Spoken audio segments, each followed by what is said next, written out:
So ito yung naka-ABS. Marami po kasi nagpapa-inquire sa akin ng motor na to. Ayan o. So alamin natin yung updated price, installment. What's up mga idol, Chris Ride Motovlog nga po pala. For today's, nandito ngayon tayo sa This Marketing. So dito muna tayo sa Yamaha motorcycle. Napakarami po kasi nagpapa-inquire sa akin ng motor na to. So ito po yung Yamaha Sniper 155 ABS. Ayan o. So alamin natin yung updated price, installment, at bigyan natin ng quick review. Bakit ito yung kukunin yung motor mga idol? So unahin natin pagdating sa price. So nagpa-inquire tayo ng mas malaki na down payment nga pala mga idol. So minimum down payment po dito sa kanila ay 14,000. Then nagpa-compute tayo ng 30,000 at 50,000 na down payment. Para may idea na po kayo kung sakaling kukuha na po kayo ng motor na to. So ayan, cash price po nila dito ay 145,500 pesos. Ayan o, 145,500 pesos po yung cash price nila dito. Then sa installment nga po, down payment po nito minimum is 14,000. Pero pwede kayong mag-down ng mas malaki pa dito. Sa 6 months na installment ay 24,586. Sa 12 months, 1 year ay 13,461. Sa 18 months, 9,753. Sa 24 months, 2 years ay 7,899. Sa 30 months, 6,786.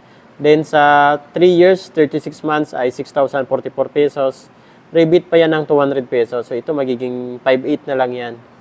Then sa mga freebies po nila dito, free helmet, jersey, tipil insurance at 3 years LTO registration. So ayan po.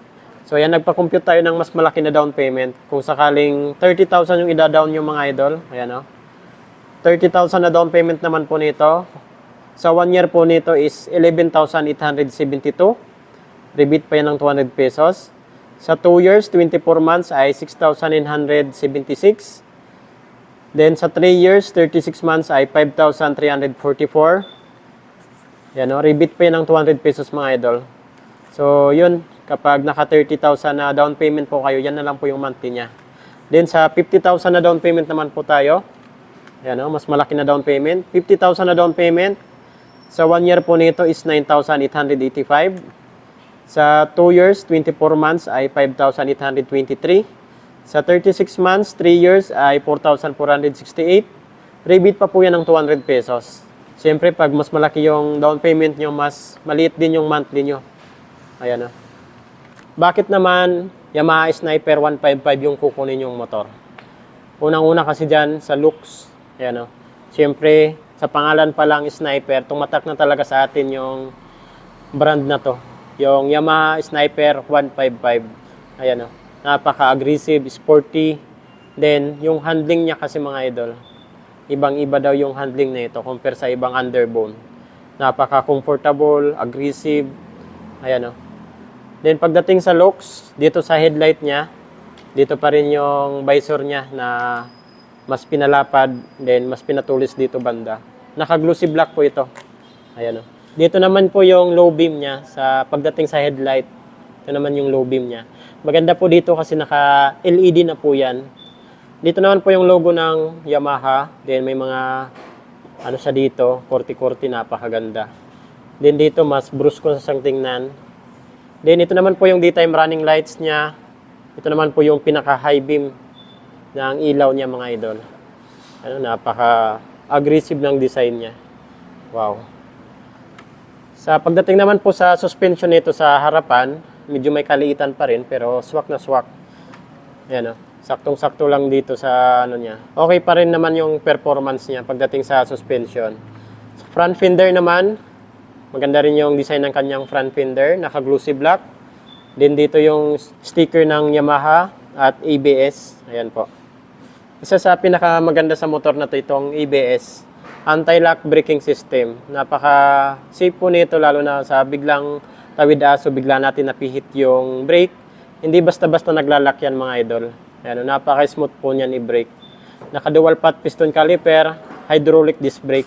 So ito naman po yung disc plate niya, di hamak na mas malapad to compare doon sa standard. Ayan o. Then yung mags naman po nito, naka-glossy black. Ayan o. Tapos ang size po ng gulong niya dito sa harapan ay 90 by 80, 17 inches po yung laki nitong mags niya. Ayan. Naka-street tire, tubeless. Ay, napakaganda niyan. Ito naman yung makikita natin dito sa side profile niya. Napaka-aggressive ng looks niya mga idol. Then napakaganda rin ng kanyang decals. Tapos yung combination ng kulay. May glossy black po siya dito. Ayan o. Tapos dito matte black. Yung sticker niya mga idol naka-glossy rin o. Ganda. Silver. Tapos gray. Pagdating naman dito sa foot brake niya, ganun pa rin. Pang tricycle pa rin siya. Dito naman yung footrest natin. Footrest ng ating back ride. Ayan o. Sa back ride naman, ganda ng ano niya. Parang alloy ito ah. Okay na okay mga idol. Ito naman po yung muffler niya. Ganun pa rin po yung design niya. Then, napakaganda kasi may heat guard po siya na napakataas. Ayan o. Plastic. And then dito naman, yung design ng kanyang muffler. Ayan o. Ganyan po yung design niya. Ito naman po tayo sa tail light tsaka brake light niya. Pagdating dito sa tail light tsaka brake light, naka-LED na rin po ito. Ayan o. Then sa signal light naman po nito, naka-halogen bulb pa rin po siya. Yan. Pero maganda yung pagkaka-design niya. Back fender naman, ito po yung back fender niya. Lagay ng ating plate. Then may reflectorize po sa dito na red. Ayan o. Sa braking system naman po nito sa likod, naka-hydraulic disc brake, single pot piston caliper. Ayan po. Maganda dito kasi double disc brake po ito. Yan o. Pagdating naman po sa size ng gulong nito, hanapin natin. 120 by 70, 17 inches po yung laki ng kanyang mags. Hindi naka-glossy black. Naka-street tire, hindi naka-tubeless. Laki ah, 120. Pero ang laking tingnan. Yan o. Suspension naman po nito, naka-monoshock. Yan po yung suspension niya. Ganda rin ang kulay. Gray tapos glossy black.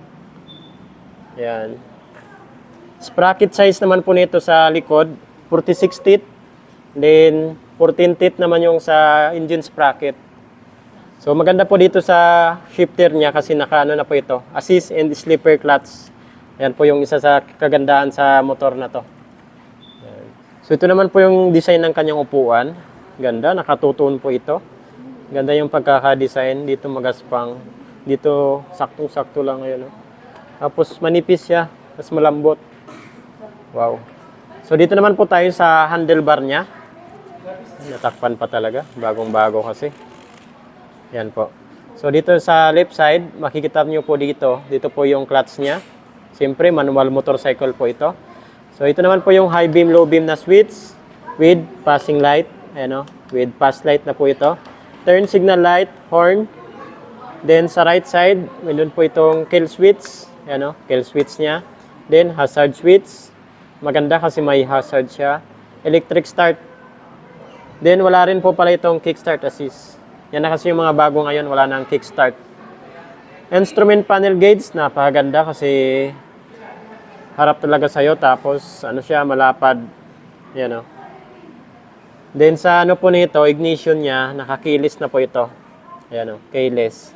Then dito na rin po tayo nagbubukas ng ating upuan. At maganda po dito, meron po siyang power outlet. Ayan o. Pwede natin lagyan ng USB type para dito na rin po tayo mag-charge ng cellphone. Ayan o. Then ito naman po yung pinaka-dibdib niya dito. Ganda. Ganda kasi ng pagkaka-design dito. Pero pag magbaklas tayo ng fairings niya, ingat-ingat talaga tayo.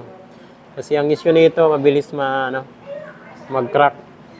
Sniper 155 ABS. Pagdating sa looks, very nice. Pagdating sa performance, okay na okay mga idol, walang problema. Top speed, umabot po ng 150 km per hour. Tapos matipid po ito sa gas kasi fuel injection po ito. Pagdating naman po sa makina nito, naka 155cc. Naka 4 valve, 4 stroke, single overhead cam at ang cooling system po nito ay liquid cooled. Ayan o. Maganda rin yung ano niya dito kasi hindi naka-open mga idol. Sa ano kasi sa Winner X talagang naka-open. So sakyan naman natin. So okay na okay yung handling niya mga idol. Talagang sporty yung handling niya. Ayan o. Medyo ano kasi medyo pasubsob tayo konti. Pero mas subsob talaga yung Raider. So ito, okay lang yung handling niya. Maganda.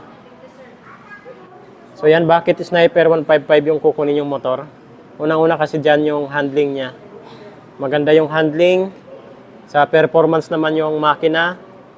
Saktong-sakto yung makina niya mga idol. Maganda yung performance kasi naka-BBA na rin po yan. Ayan o. Tapos sa tipid sa gas, fuel injection. Di hamak na mas matipid to sa gas compare sa NMAX natin tapos sa Aerox. Ayan o. Siyempre sa performance talaga and then sa looks. So yun mga idol, kung may mga ipapa-inquire pa po kayo sa akin na motor, comment nyo na lang po sa comment section ng ating video.